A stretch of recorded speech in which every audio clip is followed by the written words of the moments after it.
备有消息，随着客机使用年限的增加，中国民航正迎来老旧飞机的退役高峰。有统计说，进入2024年以来，东航仅空客 A320ceo 就已经至少有5架退出，国航至少4架空客 A319 已经封存，厦门航空今年也减少了4架波音737-800。各家航空公司今年退役或封存的飞机总量估计将超过50架。疫情之后，中国民航客流逐步恢复，特别是今年暑运成绩显著。只不过现在暑运结束，机票价格开始回落，航班数量减少。为了节约成本，一些机龄较大的老旧飞机因此离开了我们的视线。例如前2天咱们介绍的国航的波音747-400飞机 B-2445 号飞了30年后，现在退役了。利用淡季处理老旧飞机时机其实非常合适。前几年由于受疫情影响，以及等待客流反弹再赚一些等原因，国内的飞机更新速度放缓，一些客机的机龄逐渐超过了20年。到现在为止，国有3大航机队中机龄超过18年的客机已经多达113架。这些飞机既包括空客 A319、A320 和 A321， 也包括波音737-700和737-800，甚至南航机队中部分在役的空客 A330-200 客机也有超过18年的，近2年来已经退役了8架。前几天，南航的 B-6-5 拐号，也就是著名的亚运号空客 A330-200 飞机就开始在成都拆解，这也是成都空客飞机循环中心拆解的首架 A330-200。中国民航机队的老旧客机加速退役也属于正常现象。航司的机队其实和人口一样，都要有个梯次结构，也都会不断的吐故纳新，保持活力。只不过前2年各种原因造成退役慢了点，现在一切恢复，加速退役也是可以理解。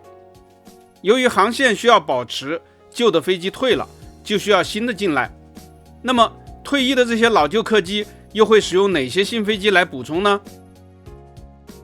前不久，国航和南航都接收了各自的首架国产大飞机 C919， 为机队注入了新生力量。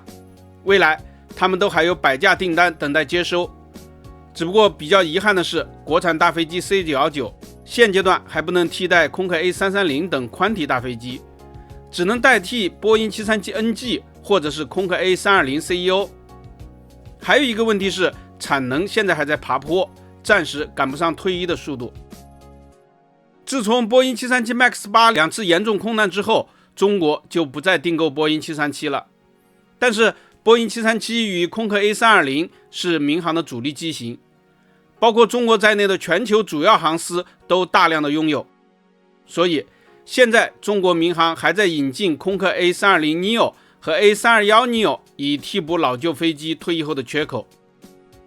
资料显示，中国民航在8月份引进了4架 A320neo 系列客机，分别是吉祥航空的 B-32HU、春秋航空的 B-32HJ、厦门航空的 B-32HR 和东方航空的 B-32HV。A320neo 和 A321neo 各2架，这2款飞机节油效果好，质量优良，可以帮助航空公司多赚钱。此外，8月份中国民航还接收了多达9架的波音737 MAX 8客机，分别属于南航、国航、厦航、海航、山航和深航，其中包括深圳航空的第200架。关于这批飞机我们介绍过，这都是波音737 MAX 停飞前的订单，延宕到现在交付。2019年之前，中国向波音公司订购了很多的737 MAX 8，现在估计还有60多架等待交付。这批飞机的交付将会补充退役，保持中国民航机队整体规模平稳发展。估计等待这批飞机连同此前订购的空客 A320 系列交付完成之后，国产大飞机 C919 的交付速度也会上一个新台阶。